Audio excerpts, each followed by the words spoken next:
Job Story, c'est une aventure humaine. C'est né en 2001. 4 personnes qui se trouvaient dans une situation délicate, puisqu'ils avaient perdu leur emploi, se sont aperçus qu'à 4, on était plus fort que seuls, et donc se sont réunis et ont créé Job Story.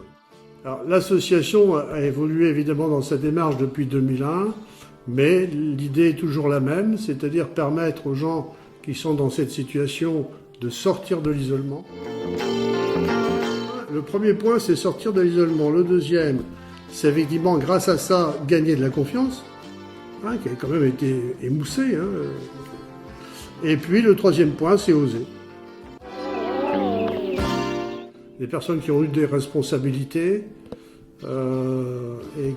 et des jeunes diplômés aussi, puisque nous avons constaté que les jeunes diplômés qui sortaient parfois fort dépourvus de l'examen se trouvaient en difficulté pour aborder le monde de l'entreprise.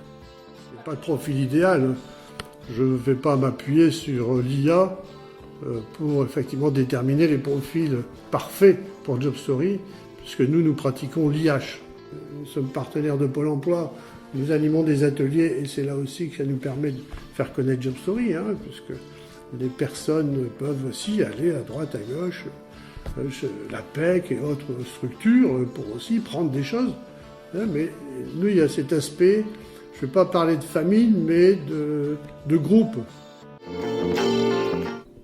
Bon, ça va vite, bonjour, il adhère, et puis à partir de là, le fait d'adhérer, c'est-à-dire qu'on s'engage dans une structure. On s'engage dans une structure pour sa propre réussite. L'idée, c'est effectivement d'être acteur ou actrice de ces moments passés à Job Story. Premièrement, l'accompagnement individuel, qui est important dans l'accueil déjà. Ensuite, des réunions à l'aide d'ateliers, des thématiques. Mais avec la particularité, c'est qu'il n'y a aucun grand sachant à Job Story, puisque nous accueillons des professionnels, et donc tout le monde participe.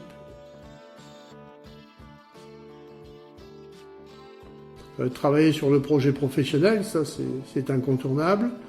La deuxième chose, c'est d'aborder aussi ce que j'ai mis en place, c'est de parler de son métier, être capable de parler de son métier en exprimant la valeur ajoutée que ça peut apporter et sous une forme systémique. Parce que les personnes sont déjà très compétentes, mais il y a eu des blessures quelque part, et l'idée c'est d'accompagner par rapport à ça. Il y a un point fort aussi que nous faisons, c'est que nous amenons les gens à l'entraînement, c'est-à-dire qu'il faut s'entraîner. Exemple, on a une socio-esthéticienne qui avait un congrès, on se croise, elle dit j'ai ça à faire, écoute, on réunit des personnes, tu fais ton sketch là, parce que c'était un peu ça quand même, c'était un sketch, tu fais ça, tu as du feedback, et à partir de là, tu vois ce que tu gardes ou pas, etc. Et donc, rassurée, elle a été à son colloque, et puis c'était applaudi. Ah, ça c'est le fait du hasard peut-être, puisque je faisais partie d'une autre association, et puis je venais présenter à Job Story en 2016, effectivement, cette possibilité pour certaines et certains. Et je me suis assis, il y avait une plage, j'ai dit, tiens, vous voulez que je revienne la semaine suivante? Je suis revenu, puis voilà. Mon rôle d'élu président, c'est de montrer la direction, donc par rapport à la philosophie qui est la nôtre, c'est-à-dire accueillir les gens dans la bienveillance, le non-jugement, et puis essayer de les accompagner pour qu'elles soient en accord avec leur talent qui parfois a été trop longtemps caché.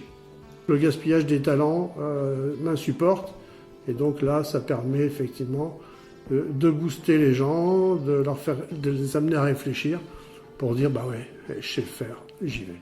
On peut agir dans la société en toute liberté et apporter des choses très positives.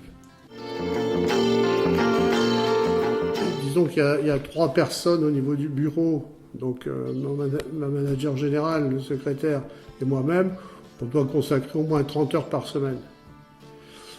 Parce qu'il y a la gestion de l'association, mais il y a aussi l'accompagnement individuel, puisque nous animons des ateliers aussi. déjà au niveau des bénévoles, il n'y a pas de salariés. Voilà. Au niveau financier, nous vivons qu'avec les cotisations. Et nous avons aussi, on ne sollicite pas de subventions particulières, puisque nous avons aussi la maison des associations ici, qui nous permet effectivement de faire beaucoup de choses. Beaucoup ont peur par rapport aux propos que nous tenons pour présenter l'association et les challenges qui en font partie. Effectivement, des gens ont peur de s'engager. Néanmoins, tout est fait pour leur bien, tout est fait pour leur réussite. La particularité, c'est que on fait aucune formation, et puis nous donnons aucune leçon. Voilà. Parce que la personne elle-même, elle a un métier, elle a des choses à faire éclore aussi, enlever le plafond de verre, parce que dans les structures d'organisation d'entreprise, parfois, on empêche les talents, la créativité, on empêche des choses comme ça, parfois. Puis après, il y a des gens qui, de par leur éducation, de par leur parcours, ont ça aussi un petit peu sur la tête. Donc l'idée, c'est sans aucune prétention, c'est de leur faire prendre conscience de ça, de faire sauter ça, et puis d'avancer.